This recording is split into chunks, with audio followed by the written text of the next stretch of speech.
est arrivé. On est arrivé à Dikouler Alma. Dikouler Alma. Mi'at Mera. Nun Gimel Amud Aleph ou Bet? Au début. Une quinzaine de lignes. Une quinzaine de lignes. 20 lignes là-bas à la fin de la ligne. Ah, ok, j'ai trouvé, ok, très bien. Très bien. Dechouli Alma, donc Nun Gimel Amud Aleph, le dernier tiers de la page. Dechouli Alma Mihat Mardat Mutar.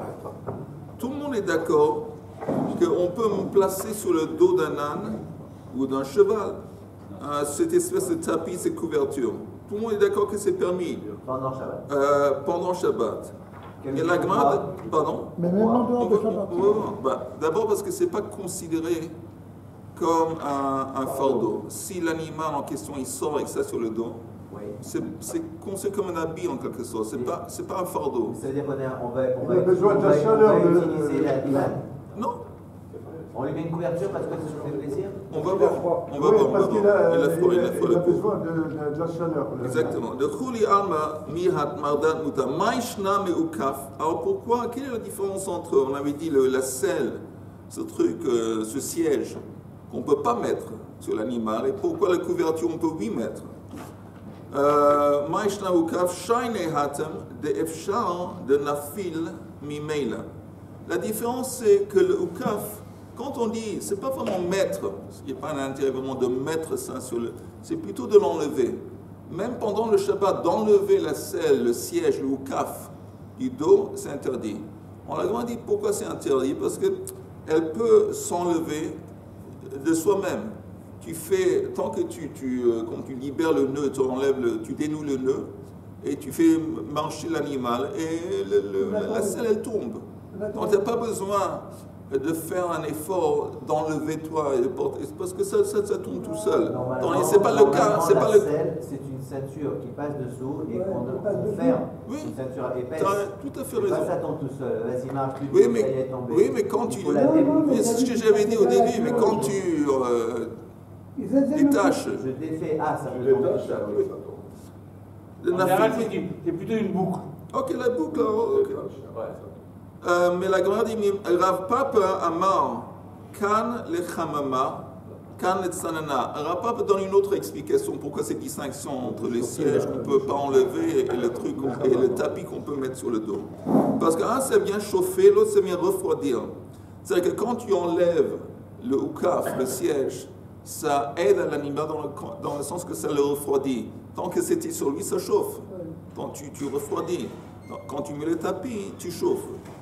Le chamama, quand le tsanana, pour refroidir, le chamama itla tsa'ara.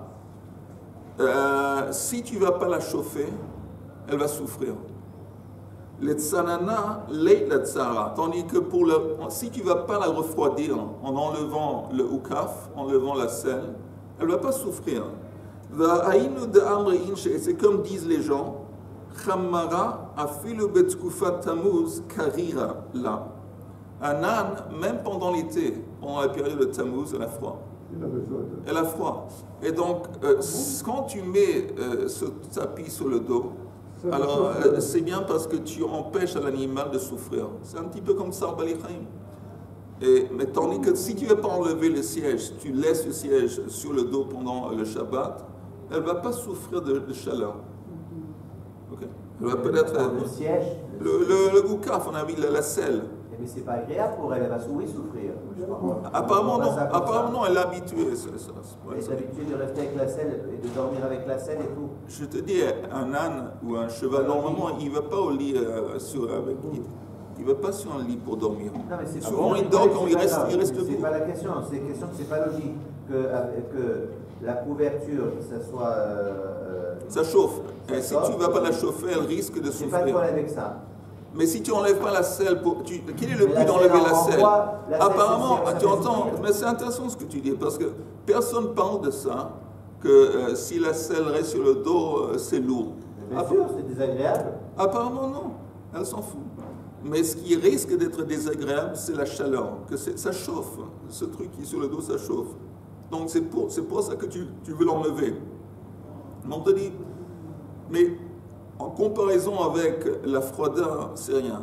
C'est vrai que c'est pas très confortable le fait qu'elle a un peu trop chaud, mais c'est rien de grave pour cet âne, c'est costaud. quelque chose en permanence, quoi. C'est ça, je veux dire. Et je te dis, comme l'âne, il est habitué à porter ça tout le temps. Normalement, l'âne, pendant la semaine, il est constamment avec ce truc sur le dos. Pour la couverture, j'ai pas de problème.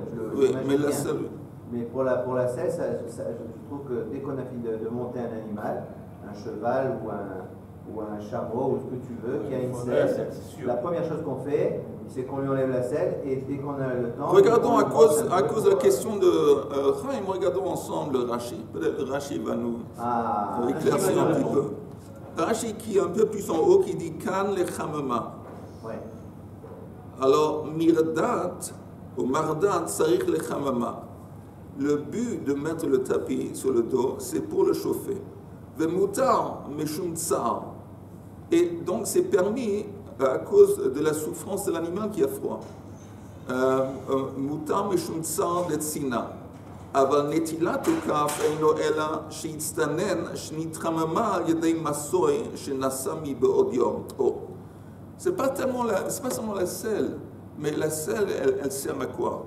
Pas seulement à chevaucher dessus, mais poser des objets. On ne pose pas des objets directement sur le dos de l'âne, on le met sur cette espèce de siège, de houkaf. Maintenant, à force de porter hier, ou le vendredi, disons, des fardeaux, elle a chaud. Donc tu veux un petit peu dégager cette chaleur, en enlever le houkaf. Même si tu ne veux pas enlever la selle, on s'en fout. Il s'en fout. Nous, on s'en fout. Pourquoi nous, on s'en fout? Rachid dit, l'âne, et comme disent les gens, les ananes, même pendant la période de l'été, elle a froid. Donc, voilà. C'est vrai qu'au début, elle a un peu chaud. Mais si on laisse la selle en place, elle va de toute façon, la chaleur de toute façon elle va se dissiper parce que le corps d'un âne est tel qu'elle a, normalement elle a froid, elle n'a pas chaud. C'est pas 1 heure de temps, on parle de toute la journée, c'est ça qui est étonnant. Très étonnant. Mais donc ça valait la peine de venir aujourd'hui juste pour être étonné. L'âne a toujours froid. Ok, on continue. La Gemara dit... Mon problème, c'est pas le froid, ça j'ai bien compris. Oui, j'ai compris, donc j'ai essayé de t'aider, Chaim, mais je ne peux pas. Il limite à mes capacités. Voilà. La Gemara dit Meitive, on apporte une kushia basée sur une braïta. C'est écrit Lo yeitse hasus bezanav shual. Un cheval ne peut pas sortir le Shabbat. C'est quoi un zanav shual? C'est la queue d'un renard. Apparemment, quelquefois, il pendait la queue, un morceau de queue de renard entre les yeux du cheval pour enlever le ainara, le mauvais œil. Alors, un cheval, il ne veut pas sortir avec ça le Shabbat. Velo bezaharurit, shebein einav. Zaharurit, c'est une espèce de ruban rouge qu'on pend entre les yeux ou sur la tête en tant que décoration. Ça fait beau. Lo yeitse hazav bekishelo. Un zav ne peut pas sortir avec la pochette qui est attachée à son brit. Là, on parle d'un homme. Un zav, c'est quelqu'un qui a un écoulement en 2-3 jours de son brit. C'est un écoulement. Alors, il ne peut pas sortir dans le reshut harabim avec une petite pochette qu'il attache près de sa bride. Pour quoi faire? Parce que s'il y a des gouttes qui tombent, alors c'est comme une tarbochette, ça vient absorber les gouttes et le coulement, que ça va couler partout. Mais il ne peut pas sortir avec ça le Shabbat. Un cathéter. Velo izim bekis shebedadehen. Les chèvres ne peuvent pas non plus sortir avec des petites pochettes qu'on attache à leur... Barbichette. Non, mamelle. Au mamelle. Hein? Mamelle. Au mamelle. Velo para bechassom shebefia. Une vache ne peut pas sortir avec le harnais qu'on met dans sa bouche. Harnais qu'on met dans sa bouche. Velo sayachim. Maintenant écoutez bien. Velo sayachim. Sayachim, c'est des petits chevaux. Des poulains. Les poulains ne peuvent pas sortir avec des traskelines chez le film, avec les pochettes qu'on avait dit qu'on remplissait ces pochettes de la nourriture. On les pendait à la bouche de l'animal pour qu'il puisse, il n'a pas besoin de se pencher, il a ça attaché à la tête, les reshut rabim. Ok, tout ça on ne peut pas faire. C'est quoi le siarim? Il me semble que c'est des poulains. Des poulains. Il me semble. Oui. Ok. Velo behema besandal sheberagler. Et un animal quelconque ne peut pas sortir avec un sandal qu'on met sur ses pieds. Sandal, c'est comme une fois des petites pochettes qu'on attache aux pieds pour que les sabots ou pour les pieds de l'animal vont pas. S'il a des sabots, je ne pense pas qu'il a besoin de ça. Que les pieds ne vont pas s'abîmer quand il marche sur des pierres ou des rochers. Velo be kamer, et pas non plus un kamer. C'est quoi un kamer? Kamer, c'était, je ne sais pas, c'était des versets, ou c'était des écritures qui étaient passées sur des versets. Et c'était comme un truc qui est censé d'entraîner une guérison. Kamer, c'est quand on a une amulette. Une amulette, une amulette, exactement. C'est une amulette. Ok, un animal ne peut pas dans le jour avec une amulette. Le but de cette amulette ici, c'est pour guérir l'animal peut-être qui était malade. Si ça a été mis avant Shabbat? Oui, on parle des trucs qui ont été mis avant Shabbat. Il ne peut pas sortir dans le shooter rabim avec. Afalpi shuhu mumche. Mumche, c'est quoi? C'est une amulette qui a déjà guéri à 3 reprises. Si ça a déjà guéri à 3 reprises, ça veut dire que c'est sérieux. Et donc, en dépit du fait que c'est une amulette qui marche, ça a été testé, ça marche, à 3 reprises ça a marché, on ne peut pas sortir avec. Vezo chomer babehema mi be'adam. Et là, on voit une khumra, une sévérité vis-à-vis de l'animal, qu'on ne voit pas avec l'homme. Pour qu'un homme peut oui sortir le Shabbat dans la rue, rajouter avec un kamer qui est un mumche, encore une fois, qui a déjà marché 3 fois. Donc ça, c'est apparemment une sévérité, une khumra qu'on voit avec un animal qu'on ne peut pas laisser sortir avec une amulette et l'homme il peut. Aval, mais Yotsehu be'egen shal gabei ma'amaka. Un animal peut oui sortir avec un pansement qui est attaché à une blessure. Ou be'kashishin shal gabei hashever. S'il s'est cassé une patte, on lui met des espèces de planches des 2 côtés de la patte pour tenir droit et aider à l'os de se rebrancher comme il faut. Eged, c'est des béquilles? Non, Eged, c'est un espèce de pansement. Un pansement. Ou Beshilia Hamiduldelet, si c'est une femelle qui a avant apparemment accouché, elle a toujours un peu de placenta qui traîne dehors et qui est pendue, elle peut sortir avec. Ve pokakina zug betsavara. Zug betsavara, s'il a une petite cloche qui est attachée à son cou, quelquefois les vaches c'est le cas, souvent les vaches c'est le cas, c'est un des côtés charmants. Une fois avant des années, j'étais en Suisse, dans les collines, on entend plein de ces cloches partout dans les montagnes de Suisse, et c'est les vaches. Mais on met du coton, ou je sais pas, de la laine, pour bloquer le bruit, pour faire en sorte qu'il ne va pas sonner, la cloche ne va pas sonner. Et elle peut sortir, non, c'est écrit, on peut la faire sortir dans la cour, pas dans le reshut rabim. Bon, ok. C'est-à-dire avec la clochette qui est débloquée, elle peut sortir dans la cour, se balader dans la cour, mais pas dans le reshut rabim. Regardez juste. Tu sais qu'on a des questions, mais si tu peux. Non, je vais voir un Rashi. Puis on va voir ta question tout de suite. Le Rashi dit Pokakin Nazug. Vous voyez le Pokakin Nazug dans le Rashi, presque à la fin de la Gemara, il y a un Rashi Pokakin Nazug. On va bloquer la clochette. Aval, Sheino Pakouk, Afilu Bechatser Lotetse. Mais si la clochette n'a pas été bloquée, même dans la cour, on ne va pas faire sortir l'animal. Parce que ça crée un son. On n'a pas le droit de créer des sons c'est presque comme un instrument musical. On ne veut pas créer des sons. Attends une seconde, les cas pokek, betsemer, obemochin, shuri kashkesh ainbal shebetocha. Maintenant, attends encore un truc. Regardez le Rashi Metzayelet. Avec ça, elle peut se promener dans la cour. Rashi Metzayelet. Boto zoug, bechatser, אבל לא תצא בו לרשות הרבים. Elle ne peut pas sortir dans le רשות הרבים avec cette cloche qui a été, en dépit du fait qu'elle est bloquée.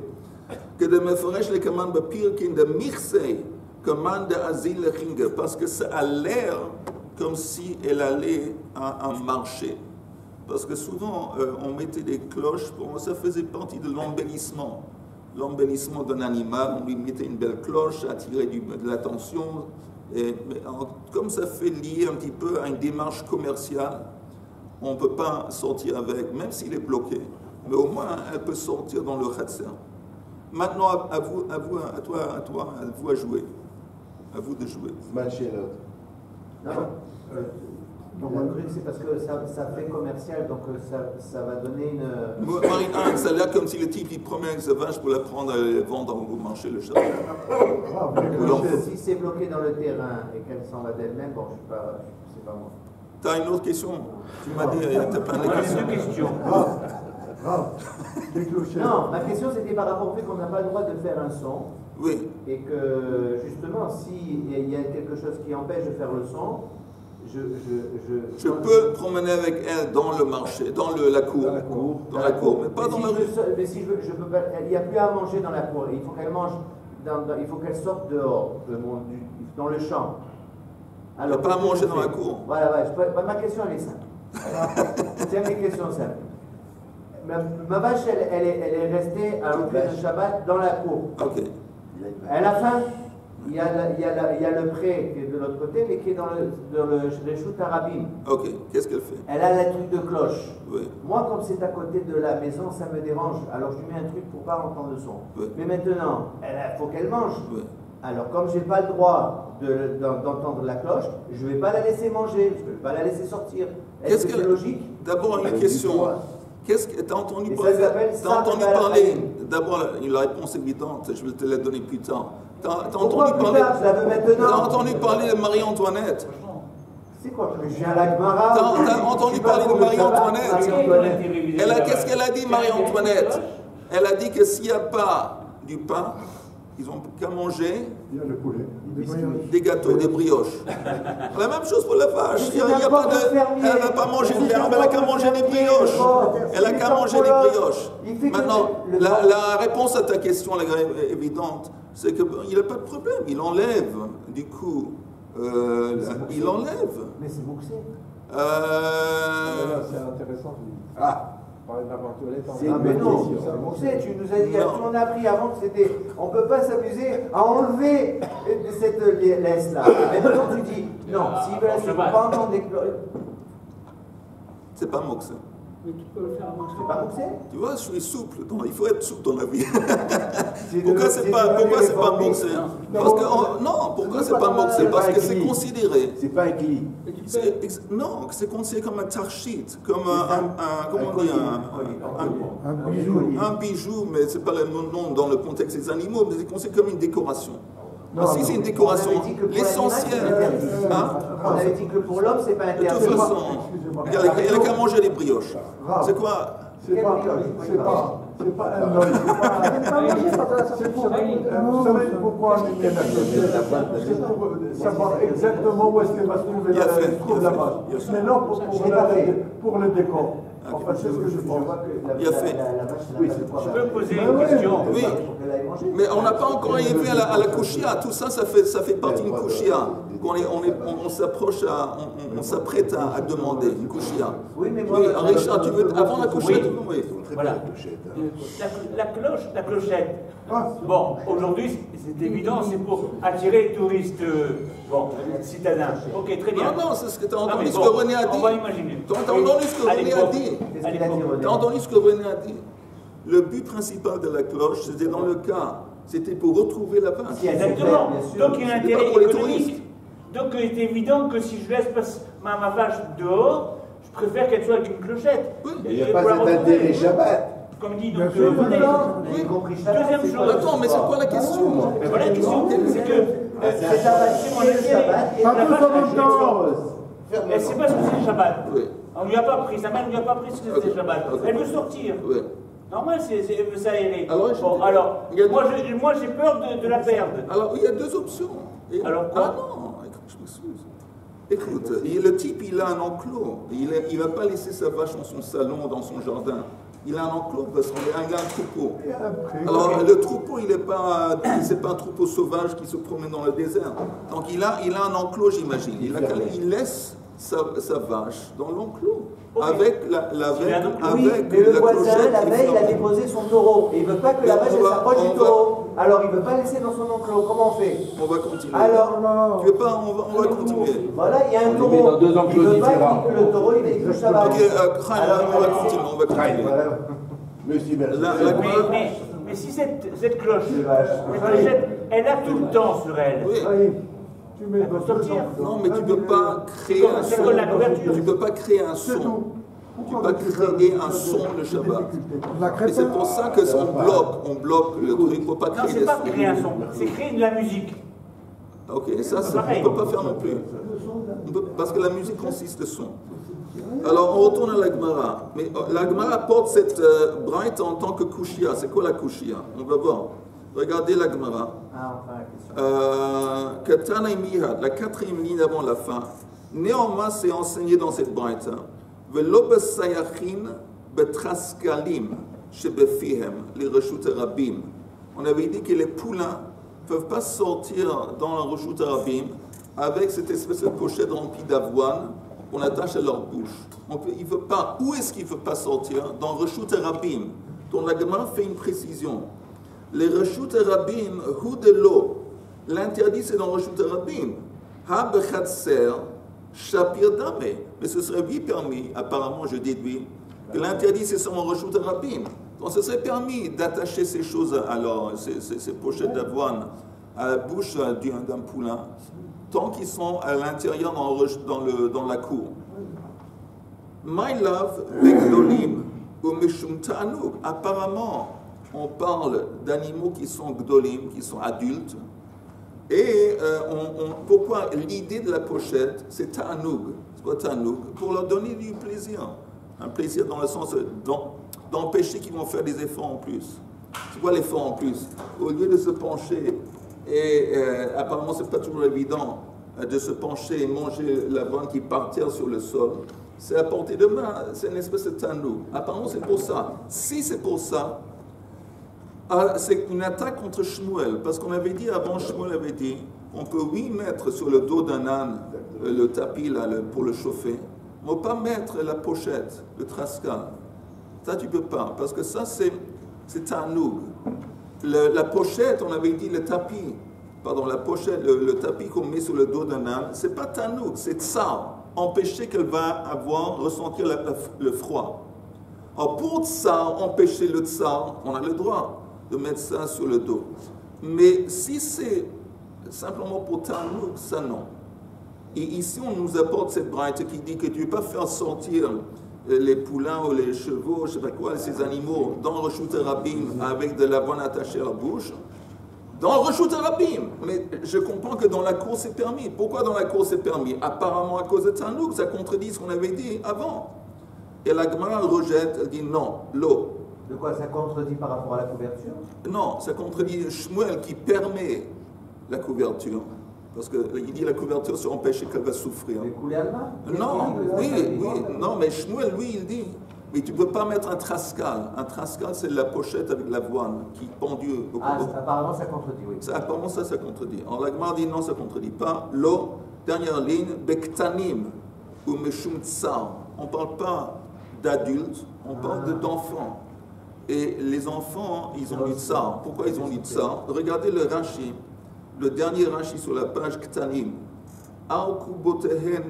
Apparemment leurs genoux, leurs jambes est haut placé, en tant que petits. Savaran Katan, mais leur cou est petit. Le cou est petit, les jambes sont grandes. Ils éprouvent du mal de se pencher quand ils sont petits et de manger par terre. Donc, quand on leur attache ce truc, on leur suspend ce truc à la bouche, c'est pas pour Tanouk, c'est pour ça, pour empêcher le tsar qui risque d'éprouver qu'ils essaient de se pencher pour... depuis les genoux pour... Oui, oui. Et quand ils sont petits, ils ont pas l'habitude, ils ont du mal. Donc ils disent non, on parle de Ktanim, Meshum Tsar. Dans Kanami, tu peux aussi, tu peux déduire ça de Katané, parce que c'est écrit, on tourne la page, Domia de Kamer Shmamina. Parce que cet enseignement a été juxtaposé avec l'enseignement du Kamer. Le Kamer, c'est le but du Kamer, c'est d'enlever la souffrance. Donc comme ça a été présenté dans le même contexte du Kamer, on voit bien qu'on parle de quelque chose qui vient empêcher la souffrance plutôt que quelque chose qui vient apporter du Tanouk. Ok, donc ça, c'est pas une attaque sur Shmuel. Il y a une chose qui n'est pas précisée là. Vas-y. Cette pochette avec le son. Avec l'avoine. Oui, mais tu ne peux pas le mettre à une vache. Tu ne vois pas le son. C'est pas pour une vache. C'est pour un poulain, c'est pour un âne. Un âne, un cheval. C'est pour ça. Alors, la vache, elle ferait tout dans les mangeaires. Oui, oui. Pour le lin, la pochette, elle va bien pour l'âne. Pour les chevaux, les ânes et compagnie. Okay. Mais on parle pas de vaches. Je n'ai pas précisé. Non, ils ont dit, oui, c'est écrit dans la Braït, les poulains. Poulains, c'est pas les vaches. Les poulains. Ok. Oui. En été, ils ont soif, les animaux. S'ils ont la... Comment ils font? Parce que manger, c'est bien, mais il faut boire aussi. Il m'a eu là. Non, c'est une bonne question. Bonne question. Ok, on va continuer. Non, disons que s'il a soif, il peut faire un boire. On continue. Attends, juste, je voudrais comprendre la dernière ligne. Oui. C'est-à-dire, l'Abaktane au Mishum Sa'a, des Yakanami, des Katane. Tu peux déduire aussi qu'on parle de ça, hein, que l'idée d'attacher la pochette et ça, parce que ça a été enseigné, ce truc de pochette, que tu peux pas le mettre dans le Rosh Hashanah, mais tu peux le mettre dans le Khatser. Ça a été enseigné dans le contexte aussi quand on parle du Kamer. Le Kamer, l'idée d'un Kamer, c'est pour enlever la maladie. C'est à cause de ça. Ouais. Donc, de la même façon que ça, c'est ça, ça laisse entendre que ça aussi, c'est lié à Tsar et pas à Tanouk. Alors pourquoi, ça veut dire quoi, Shmamina? Shmamina, donc je peux conclure que de la même façon que le Kamer, le but du Kamer, c'est lié au Tsar, empêcher le Tsar de l'animal, le Kamer. Oui. Donc le Traska, la pochette et l'avoine, c'est pas à cause de Tanouk, c'est aussi lié à Tsar. Voilà. Si c'est pour le petit. Oui, on parle de petit, on vient de dire qu'on parle de petit. Amarmar, velo bekamer, on va dire qu'un animal ne peut pas sortir avec une amulette, même si on parle d'une amulette qui a été testée, qui est efficace, qui a marché à 3 reprises. Veha, anantnan, et pourtant on a une Mishnah qui nous enseigne, velo bekamer she'eino mumche. Il y a une Mishnah qui dit qu'il ne peut pas sortir avec un kamer qui n'a pas été testé. Mais ça laisse entendre que si la caméra, l'amulette, elle est moumrée, elle a été testée, elle est efficace, elle peut sortir avec. Une contradiction. Mais ce serait autorisé. En fin de compte, même dans notre Mishnah, il faut comprendre que la caméra qu'on y a interdit de sortir avec, c'est un caméra qui n'est pas moumré. Il n'a pas fait ses preuves encore. Pardon? C'est un caméra qui n'a pas fait ses preuves. Voilà. C'est ça qu'il ne peut pas sortir avec. Mais la Gemara tout de suite, elle répond Vaha, Afalpi shehu mumche, Katane. C'est enseigné dans la Braïta noir sur blanc, même si l'amulette a été testée. Alors la Gemara dit non. De quoi on parle si elle a été testée? Testée pour un homme. Mumche le Adam. Veino mumche la behema. C'est très intéressant que même si l'amulette a été testée efficace pour un homme, oui, on ne peut pas l'utiliser pour un animal tant que ça n'a pas été testé sur un animal à 3 reprises. Attends une seconde. Veino mumche la behema. Alors la Gemara demande, attends, ta question. Si si on ne peut pas le mettre sur l'animal, comment on peut le tester? Dans la semaine? Non, pendant la semaine. Oui, pendant la semaine. La Gemara dit est-ce que c'est concevable qu'on ait un truc qui est efficace pour les hommes et pas efficace pour les animaux? Si c'est efficace pour les hommes, apparemment, à plus forte raison pour l'animal. La Gemara dit oui, Adam de it les mazala, mais ça y est, un homme qui a un mazal, ça assiste à la guérison, ça assiste à ce qu'il va faire l'amulette. Behema de leit la mazala, l'homme sayala. Un animal n'a pas un mazal, et ça, donc ça ne va pas assister aux caméras. Maintenant, attendez une seconde et regardez un Rashi. Le Rashi dit mazalé, malach shelo ou meilit salav. C'est quoi un mazal? C'est comme une espèce d'énergie spirituelle que chaque homme il a. Chaque homme a une énergie spirituelle. C'est quoi l'énergie spirituelle, le malak à un homme? Il faut juste savoir en parenthèse que nous, passons nous, toutes les créatures au niveau spirituel, la racine est à l'envers. C'est quoi à l'envers? La racine des plantes est en dessous, sous la terre, puis bon, après ça pousse, ça va de bas en haut. Mais quand on parle au niveau spirituel, d'énergie spirituelle, c'est à l'envers. Notre racine spirituelle, elle est en haut. Et puis, ça va de haut en bas. C'est comme si nous, on pousse de haut en bas. C'est-à-dire que chaque homme, chaque créature presque, apparemment pas la même chose avec les animaux, mais on a une énergie spirituelle, on a un aspect de notre âme qui n'est pas dans le corps, qui est détaché du corps et qui est en haut. Et ça, cette énergie, ça aide à ces moyens médicaux, cette caméra. Ça comprend les hommes aussi, ça comprend les alors, l'animal, apparemment, oui, on ne fait pas de distinction ici en tant que juif. Non, apparemment. Mais ce qui est intéressant, les animaux, ils n'ont pas ça. Mais il y a une autre explication. Et pourtant, on dit que... Attends une seconde, il y a un truc intéressant qui dit la chose suivante. Il y a quelqu'un qui dit que Mazal, c'est l'intelligence. Attends, avant l'intelligence, il y a une autre explication qui dit Mazala inu dat lishmo et gufo. C'est quoi Mazal? Il dit c'est une conscience qui fait en sorte qu'on fait gaffe. On fait attention de maintenir sa santé. L'animal, il n'a pas ça. Oui, c'est plus qu'un instinct. C'est une prise de conscience qui agit de façon que, par exemple, quelqu'un qui est malade, alors qui passe un traitement, alors il a la possibilité, par exemple, de voir que le sucre, pour lui, c'est malsain. Alors, il va prendre le traitement, mais en attendant, il va aussi ajouter à ce traitement le fait qu'il va s'abstenir de sucre. Et c'est fort possible que ça va assister. L'animal, ça n'existe pas, ça. Il n'a pas une conscience qu'il va regarder sur l'Internet, où il va voir, tout ce qu'il a, la seule chose qui peut marcher l'animal, c'est le caméra. Un homme, sa conscience, c'est quoi le résultat de la conscience, de l'intelligence? C'est qu'il prend des démarches pour s'abstenir de choses qui sont mauvaises ou pour manger des choses qui vont lui faire du bien. Mais l'animal aussi. Un animal, apparemment, non. Il n'a pas n'importe quoi, l'animal. Non, oui, tu as raison, il y a un instinct qui dit, mais il n'a tout de même pas cette intelligence qui va l'aider à œuvrer indépendamment à la guérison, aux médicaments, indépendamment, il va faire une ishtadlout. Il dit, ça c'est une explication de Mazal. C'est intéressant. C'est-à-dire prévenir que guérir.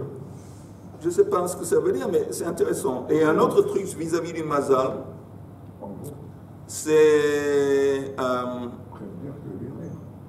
Il fait attention à tout.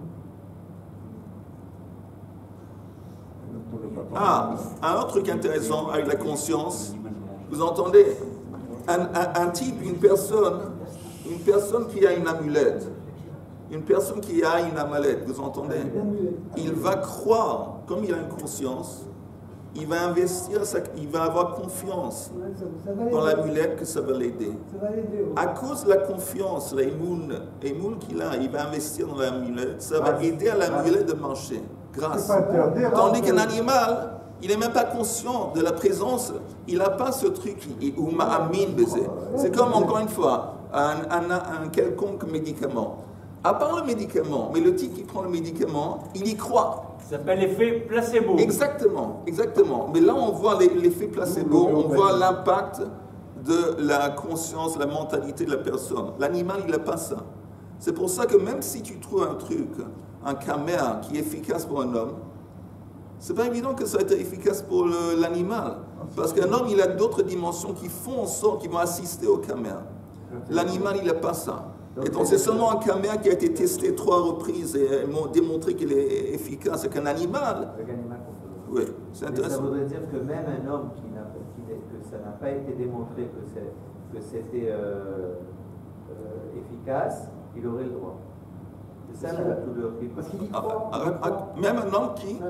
Un homme. Oui. Non, un homme, il peut seulement sortir avec un caméra qui est moumré, qui a été démontré. Oui. Seulement, le Shabbat a un truc qui est efficace à 3 reprises. Mais un animal... Mais attends, mais... C'est marqué ça, ce que tu me dis. On va voir dans la suite. On va voir dans la suite. Déjà, tu le sais. J'ai déjà étudié. Voilà, jusqu'à présent, on n'a pas parlé qu'il fallait que l'homme puisse mettre. En parlant, on a ouvert un truc. On va juste encore une ligne et puis je vais dire quelque chose. Si c'est ainsi, à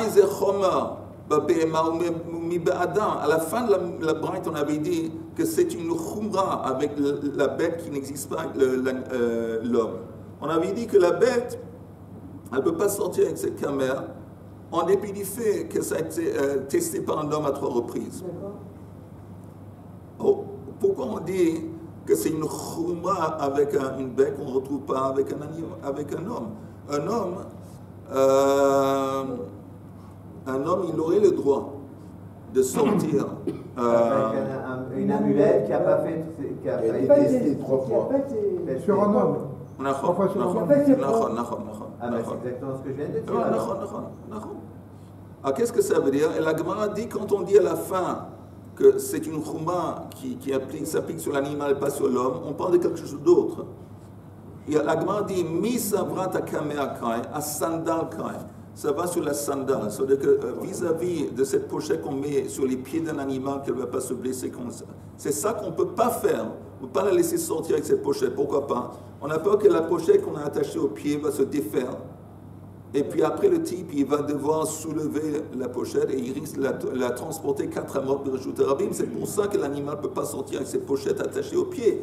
Tandis qu'avec un homme, avec des sandalines ou des pochettes qui sont attachées à ses pieds, il peut. Parce qu'il peut. Donc ça, c'est une chouma. Attends, il se comprend. J'ai juste dit un truc en parlant du caméra et la croyance. La vérité, non. On va en parler une autre fois, on n'a pas assez de temps. Oui, René. Moi, j'ai du mal à croire à une amulette. On va bien ici. Oui. Une amulette, alors je vais y croire. C'est pas normal. Est-ce que tu as une fois tu es allé dans un endroit qui s'appelle le mur de lamentation? Tu étais une fois là-bas au mur de lamentation. Alors au mur de lamentation, quelquefois on voit des gens, souvent on voit des gens qui se promènent là-bas avec des fils rouges. Quelle est l'idée de ce fil rouge? Les gens croient que ça va les aider. Ils croient parce que le type qui a demandé là-dessus qui dit, bon, tu prends ça, j'ai fait un tour autour de Kever Rachel à 7 reprises, 70 reprises, j'ai fait des choses et ça va t'aider. Maintenant, laisse-moi te raconter une histoire. Que j'ai une amie de ma cousine, une cousine française, et elle était mal fichue au niveau de santé. Et quand elle a su que ma cousine elle est venue visiter à Jérusalem, elle lui dit, fais-moi un service, apporte-moi un de ces fils rouges qu'on donne près du hôtel. Qu'on donne? Oui, je ne sais pas. Et elle est retournée, elle lui a apporté un fil rouge, et un peu plus tard, elle a été guérie. Maintenant, elle, dans sa tête, tu comprends, ça, à 99%, la guérison, ce n'est pas à cause du fil. Le fil, c'est ch'touillot. Mais ce n'est pas à cause du fil, c'est parce qu'elle y croit. Elle y croit. C'est justement quand on parle du mazal. Quand on y croit, ça c'est comme Richard dit, l'effet placebo. C'est très fort l'effet placebo, très très fort. Comme on dit, la tête va, le corps oui. suit. Hein. Ma mère Zichrouna Livacha, qu'en fin de compte elle est décédée du cancer, mais au début quand elle a eu cette maladie, elle est allée voir un expert. Et l'expert lui a dit, Madame, je vais vous dire, tout de suite quand je vois un client qui rentre dans mon cabinet, je veux voir s'il va s'en sortir ou pas. Selon sa réaction. S'il dit, qu'est-ce que j'ai fait pour recevoir ça? Malheur, qu'est-ce que j'ai fait pour recevoir ça? Je vois déjà que c'est foutu pour ce type. Tandis que si je vois quelqu'un qui rentre, il dit, bon, docteur, qu'est-ce qu'on fait pour régler ce problème? Je vois que ce type, il va s'en sortir. Donc on voit encore une fois à quel point le côté mental, il joue, pas seulement dans cette maladie, dans plein de maladies, plein de trucs. Le côté mental, il est primordial. Donc 10 ans d'études, ça ne sert à rien. Je n'ai pas compris comment tu es arrivé à ça. Presque rien. Vous avez compris cette déduction, moi non. Moi j'ai vu quelque chose, pour la guérison d'un homme et d'un animal, j'ai vu quelque chose qui m'a étonné, c'est que pour les animaux, on a le droit de donner des médicaments le Shabbat. Et pour les hommes, on fait des histoires, etc. Et on est plus... Mahmir pour les hommes que pour les animaux. On va en parler. C'est vrai, la continuation de la Gemara en parle. On va en parler la prochaine fois, Binad. Messieurs, bonne journée, Bessour Tovot. Et n'oubliez pas,